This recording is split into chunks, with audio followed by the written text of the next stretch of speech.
Welcome to the Bucher and Friends podcast, co-starring 10-year NFL veteran and Super Bowl champion, Will Blackmon. Manning from the end zone. He throws, and a deflect away, and it is picked off by Will Blackmon, the former Giant. Tim Dwight watches it hit, bounces, picks it up at the 10, slips a defender, fumbles the football. It's up for grabs. It's covered in the end zone by Will Blackmon for a Green Bay touchdown. And now, here is your host, Might send it over to Rick Bucher. Rick Bucher.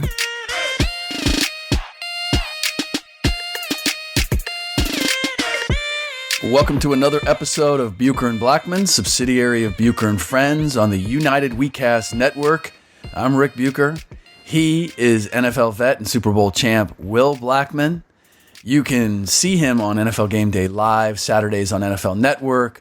You can read him on Twitter at Will Blackmon, and please do. He is a great follow. You're going to get analysis, live analysis on secondary play as the games unfold, and even had time to give a little shout out to Luka Doncic. I mean, he's going multi-sport these days, but he's sad. He's sad today, and so we need to explore that right off the bat. Welcome. Yeah, welcome everybody. Speaking of my Twitter, I might be going on a little hiatus. Really? What's that? I'm in pain right now. And I was in my fantasy Super Bowl. Mm-hmm. I needed a stellar effort today from the Seattle Seahawks defense. And they did. I needed them to shut down Tyreek Hill so I can go on and win my fantasy Super Bowl. And it didn't happen. And I lost by 2 points. Oh. 2 points. Would you have won if Kyle Rudolph had not been on your bench? I totally would have won if I did not bench Kyle Rudolph. Yeah. However, I still did pretty well. But that catch, that slot fade versus press man, it's funny because the Seahawks line up in press man, and I saw Tyreek Hill. It was trips, and I saw him at number 2 with press man versus man-to-man, and I looked, and I was like, yo, Pat Mahomes is going to look at Tyreek Hill and toss him the ball. Mm-hmm. And that is exactly what happened. Now, because you tweeted that out, right? Was, he's in the slot. Where do you think he's going? Essentially, I'm paraphrasing. At what point did you see that? Like, you saw him line up and you're tweeting that out, or was it? Yes. Yeah, okay. That's tough. But that is exactly what I'm talking about in terms of why you should follow Will at Will Blackmon on Twitter, because the running dialogue during the games, I watch your feed maybe these days more than I do pretty much anybody else's. It's just... Really? Yeah. You know what? It's entertaining because half of it I don't understand. Half of it I don't understand. I don't always know where you're coming from. You make these sarcastic comments, and I go, I wonder what he means by that. Yeah. I got into a little, my good friend of mine, Dan Orlowski, we got into a little beef. Oh, yeah? Today? You missed it? Okay. I missed that. No, because the Steelers on that 3rd and long versus the Saints, the linebacker, instead of staying in his zone, he jumped the shorter route, and he threw it behind him. And I'm like, dude, what are you doing, Dan Orlowski? He was like, well, defensive players, and didn't finish his sentence. And I kind of fired back at him. And I was like, well, Dan, I saw the initial comment. I didn't see Dan's response. So, I said, Dan, if you want, I can mail you back the 2 interceptions you threw me in college. Wow. Very nice. Very nice. And he fired back. He said, you must have a good memory considering those are probably your only 2 that you ever had in your college career. Nice. That's a nice comeback. Moving on. Let's get to it. Nicely done. All right. So where do you want to start? Because there are a number of things that we have to unpack, including what transpired as a result of Saturday. Maybe that's where we should start. Should start off on Saturday for sure. Yeah, with the Redskins losing and a lot of chatter after the fact, and the Redskins. Let me get you there. Just simply, the Redskins talking afterward and suggesting that they lost the game, that they should have won the game, that they were the better team. I mean, I heard Adrian Peterson down the line, guys across the board, trying to sort of pay their respects, but feeling like we weren't beat as much as we lost this game, and we should not have. Well, yeah, I mean, they totally had control of this game. And a great sign of that is right. Usually, actually, every time Adrian Peterson has ran for over 100 yards, they won the game. And in this case, not only did he run for 100 yards, but they had a really, really great drive ran by Josh Johnson, 97-yard drive. And that was kind of like, okay, Jay's calling a good game.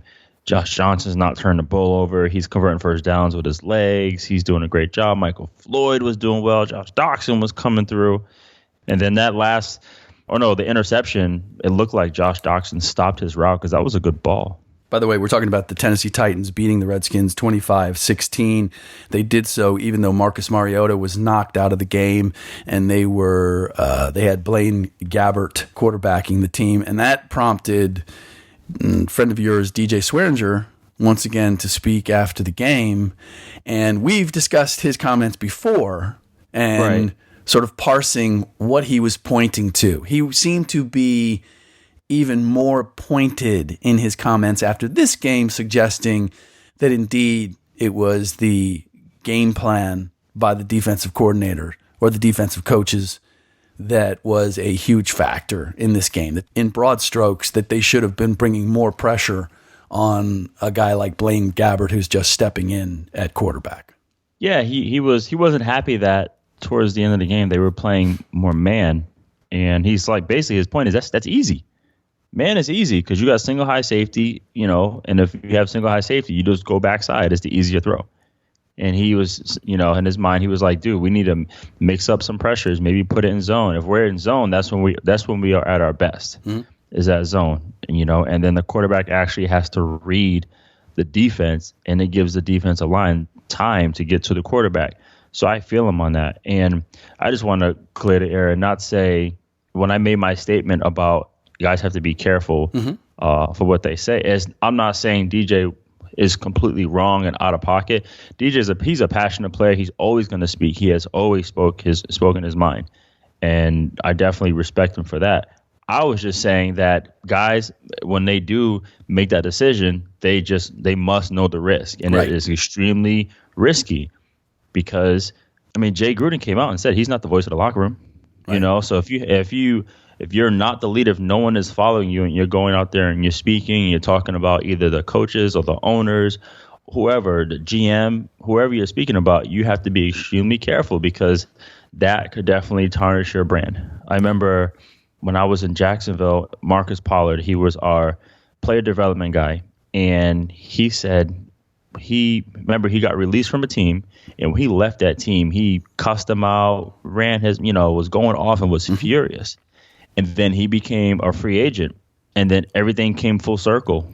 And he actually, called that one team later on in life to try to get an opportunity, and they weren't having it. They were like, "No, thank you, no, thank you." Because you just never know. Now, like I said, he can be passionate, and he can kind of say it without, hey, we could have done this or what have you, but you just have to be careful. I know fans are like, well, we want guys to speak their mind, guys to say what they want to say. It's like, but you can say stuff, you can express your frustration, but you can still do it business-like. Because as far as I know, I don't recall anybody throwing him under the bus.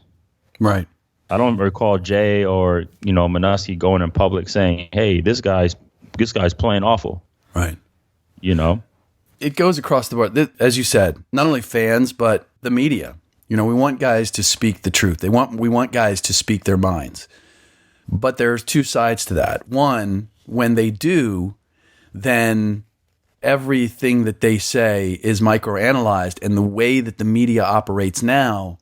And I just went through this with the piece that I did on the yin and yang of playing with LeBron James. And Kevin, I had any number of guys. I had 7 or 8 guys on the record quoted about that. And Kevin Durant was the most outspoken in talking about a variety of things.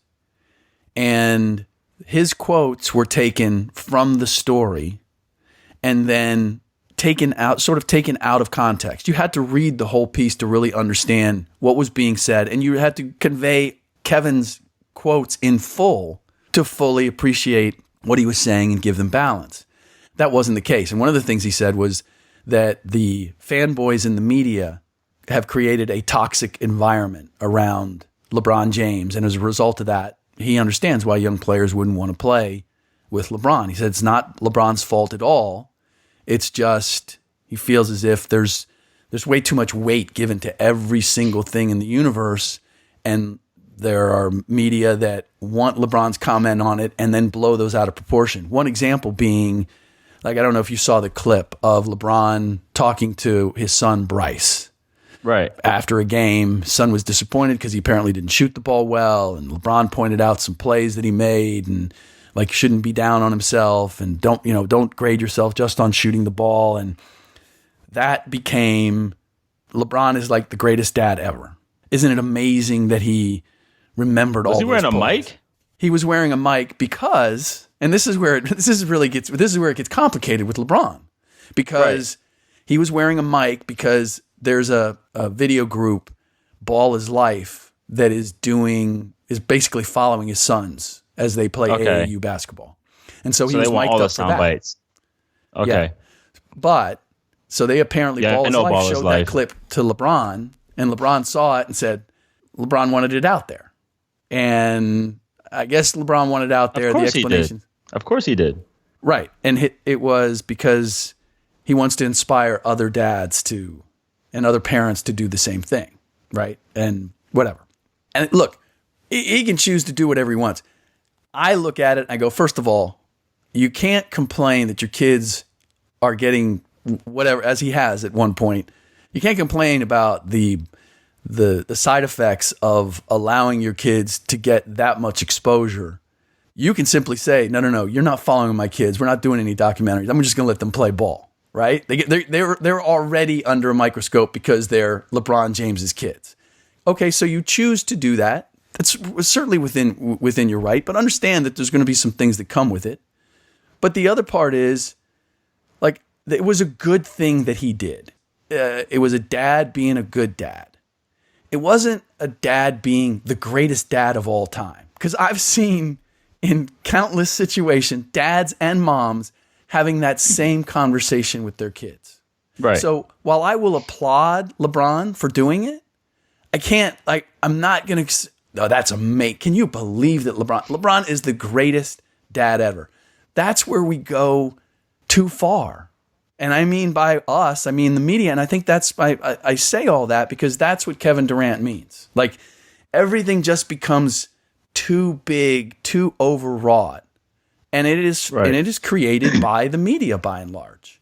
So anyway, I hear you mean.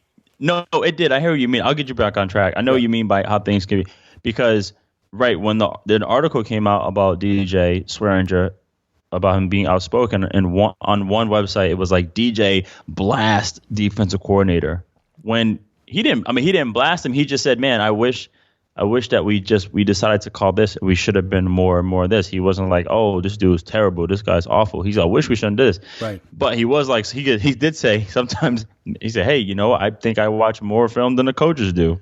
Right. Which he took some side shots. He took a little bit. Right? Yeah, he took a little bit. But the thing is, he's been outspoken all year. He's been outspoken in the locker room. He's been outspoken at practice. He's been outspoken before the games, after the games. Since the day he walked in. It was kind of like, almost like he demanded respect when he walked in, and it was like, hey, kind of, you just got here. We know they paid you some money, but hey, kind of earn it a little bit. And I think that's kind of where it started, I feel like.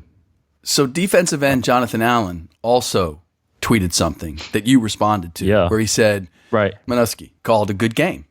Yeah, he said Minuski coached a great game. And you said, oh boy, to that. Yeah, I mean, they only gave up what? This is an example of your tweets where you reacted to something and I go, okay, what does he mean by that? So what do you mean? Because you got one guy saying one thing, another guy saying another. And I mean, they only gave up 290 yards. Yeah. That's a great game. Yeah. Yeah. 290 yards. That's a really good game, and you were close in this situation.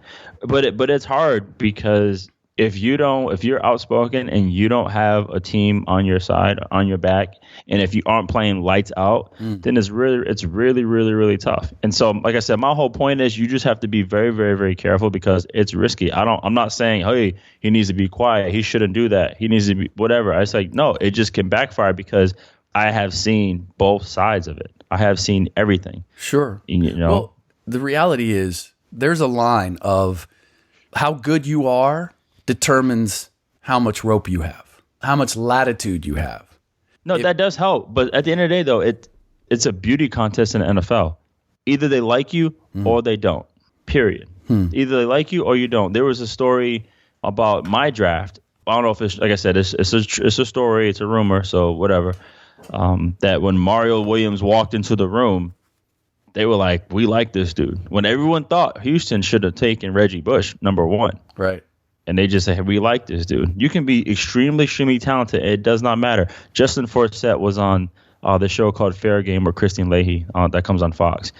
And he was saying when he was in Jacksonville, he found out that no matter what he did, it didn't matter how hard he worked. It didn't matter how smart he was, how disciplined he was, how much of a good teammate he was. He knew that he was never going to get opportunity. He said it did not matter what I did because they were just not a fan of whatever, my game. Yeah. And then he goes to Baltimore and ends up making the Pro Bowl and gets the contract.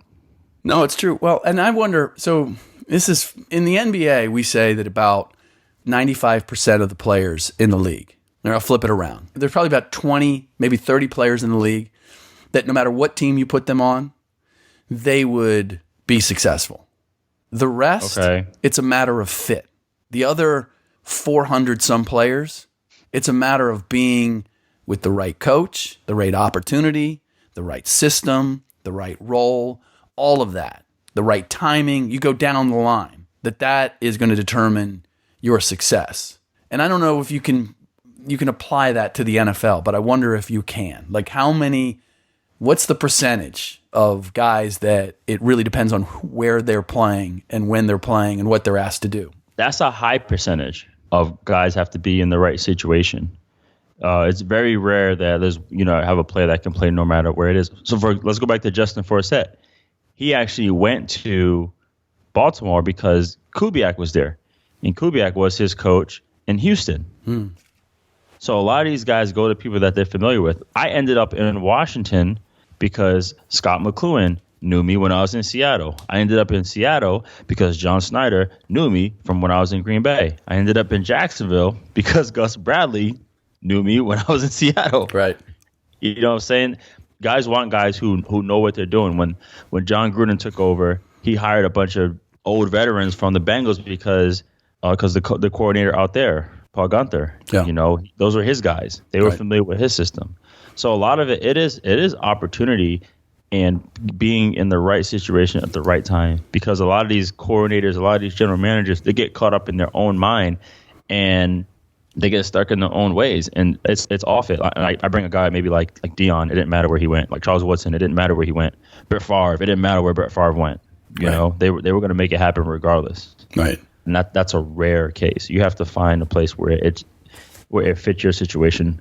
Take someone like Andy Reid. Andy Reid's been coaching forever, but he was able to evolve. In order to survive, you have to evolve. He was able to evolve, and I'm sure with the help of Nagy and the help of Brad Childress, they constructed an offense that is very favorable to Pat Mahomes, what he can do. All right, so we had two great games in particular that stood out to me today: the Steelers and the Saints, with a lot at stake, and the nightcap, the Seahawks and the Kansas City Chiefs. Let's do them in order. What was your takeaway from the Saints squeezing past the Steelers? My takeaway from the Saints is that they are hands down Super Bowl ready. They have one game that they lost home and one game they lost away. They're 13-2, and they have won games whether it was high scoring, whether Drew Brees had to take the bulk of the load, whether it had to be Kamara and Ingram. They went on the road in Carolina. They won an ugly game, and they have the number one run defense. So they can win no matter how they have to. And I think that's the one cool thing about the Saints. And I thought the Steelers were going to be able to pull it off, but sometimes it just worked out in their favor. They're now on the outside looking in. They're on the outside looking in. Because the Ravens pulled the upset, knocking off the Chargers.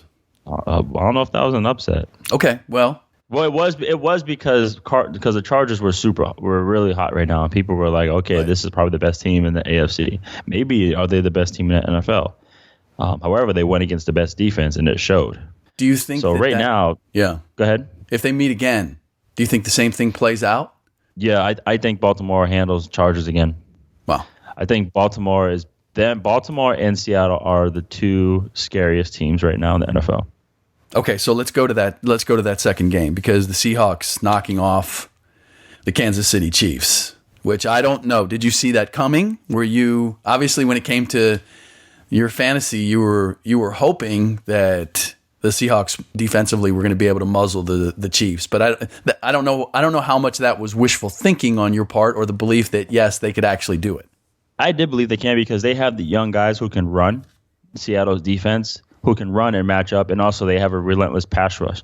And I noticed that when the Chiefs have gone against a relentless pass rush, if you can get to Pat Mahomes, and they're going to struggle. Also, I don't think the Chiefs have won a game on primetime yet. And then, playing in Seattle, you're already at a disadvantage. So, right. Yeah, and when something is at stake, when Seattle has something to play for, Pete Carroll, when he has something to play for, he will have his team ready to go.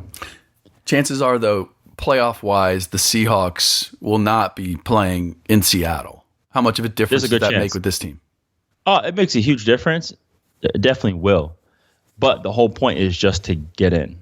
And now they're in. So I still believe that they will be one of the most dangerous teams in the NFL. Is there anything about, and I believe you're still, in spite of the result, you're still on the Pat Mahomes for MVP bandwagon, correct? Man, you know what? The only reason I am is because without him, this team would be completely different. They would not be where they are at all, not even close, not even remotely close. They wouldn't be anywhere near where they are. And despite him having a defense that's ranked at the bottom of every category, he's still able to put his team in position regardless. And that's extremely tough and draining for a quarterback, but he's a gunslinger, and he looks forward to that. Put the ball in his hands and he'll get it done. And people know that. So help me understand this, just in general. When you bring up Pat Mahomes, I think of Pat Mahomes, Baker Mayfield, Deshaun Watson. We have a number of quarterbacks that are coming in very young, first year. And I'm just watching Mahomes command the huddle. And obviously this is second year for him, but still, I mean, this is his first real go round as the starting quarterback on a team that is loaded with talent and with talented veterans. Is there any explanation? And I don't know. It doesn't feel to me like we've had periods in the past where we've had this many young quarterbacks come in and have this type of leadership. I may be wrong on that, but I just can't think of. It seems like it's the exception rather than the rule. And I feel like in the last couple of years, we've had a number of guys come in very early on and grab the reins and be able to handle it. You have any theory as to why? Well, I think now coaches and general manager they're over the notion of, okay, we have to get a young quarterback. He's never played NFL. He's not ready. He needs to sit. He needs to watch and learn. That's kind of over now. It's like, this dude, he just played college football. Bring him in and let him do what he needs to do. You brought up Baker Mayfield. He's one of the most mentally strong quarterbacks I've ever seen. He's had success. He's won the Heisman. He is a leader. And they did all their homework in terms of, can he handle this? Yes. Deshaun Watson, same thing. They did all this research. Can he handle it? Yes. Same. You look at Pat Mahomes. He threw for almost 12,000 yards in 3 years, at Texas Tech. And he did sit 1 year and watch behind, Alex Smith, but they thought he was ready. So it's like, get these guys out there right now, especially now that the game is changing and everything's evolving and it's catered to like their playing style. Is get them out there right now. There's, especially too, a lot of coaches now are on the hot seat early. There's a lot of zero tolerance going around this entire league. And it's like, hey, let me get my quarterback and let me see what I can do before the decisions are being made. Coaches and GMs. seem to be coaches and GMs. You don't have a whole lot of time to get things done. So if they're drafting talent, they're going to play that talent as quickly as they can to give themselves the best chance of proving that they know what they're doing. Did you get a chance to listen? I know you normally don't listen to the podcast. Did you happen to listen to the last podcast last week, the Friday podcast? Did it make it onto your playlist? Nope. Okay. You should go and listen to it. Because if you've noticed, my voice is a little more gravelly than normal. It was in really bad shape when we recorded that podcast. And John Libby, our producer, had a lot of fun with that. You just need to listen to the first couple minutes. I guarantee you will enjoy the fun that he and Ryan had with the way that I sounded. But anyway. Okay. I haven't hacked up a lung yet on this show. I'm slowly but surely getting better. I want to circle back to one thing. We didn't talk about the Steelers' fake punt in the Saints game. And you also responded to that with a GIF, if I'm not mistaken. And again, it was one of those, I was entertained, but I didn't know exactly what statement you were making with that GIF. Just like, what was it, Jim Carrey from Liar Liar? I think that's what it was from. Yes. Yeah, it was risky. Your defense is doing all right. They're doing pretty well. So I feel you trying to be aggressive, but that's close. If you don't get it, then you're giving them an opportunity to go down and score. Well, I think the essence of it was, let's try to keep them off the field. Let's run the clock out. Like, I get that. Right? I get that part. But yeah, you're going to try to run the clock out by running the ball against the number one rushing defense in the NFL. Right. No, that's fair. The play call, I get. I don't know. If you're going, and you only have 57 yards. You only have 57 yards rushing. It's all a fair point. Then again, are they expecting it in that situation? They weren't. There was a guy who actually missed a block, and that would have been successful if he made his block in that play. But it's one of those things where, if you make it, you're a genius. Right. If you don't, you're a fool. See, that's the thing. This is the thing that I have a problem with, is that we love when coaches, players, etc., think out of the box, as long as it works. If it doesn't work, then you're an idiot. And I don't think that armchair, that Monday morning quarterback, that after the fact, if it made sense, if you understand the logic behind it and the logic was sound, then whether it works or not, I'm not going to be as critical. I'm just not, because I get why you tried it and why it made sense. And again, they had to get in the end zone. If it was a 2-point game, I think it's completely different, right? But if they got to get in the end zone, it's a little bit different. Here's why it made sense. It made sense because, I think there was a little over 2 minutes in the game. Mm-hmm. So I want to say 3. I think it was a little over 3 minutes. Yeah. Okay.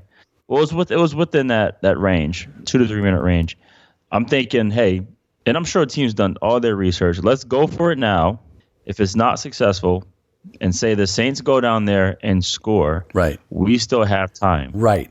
Yeah, we still have time, because otherwise, if it was underneath, under 1 minute and they try to go for it and then the Saints go down and score, then you're screwed. And however, they did have time, and they were driving down the field. Right. And they got in field goal range, and then then the fumble happened. That's exactly it. The missed block and then the fumble, and everybody's going to look at it and say that was a dumb decision to go for it on 4th down. And I'm thinking it's not that simple, because you can't anticipate somebody not doing their job, right? Right.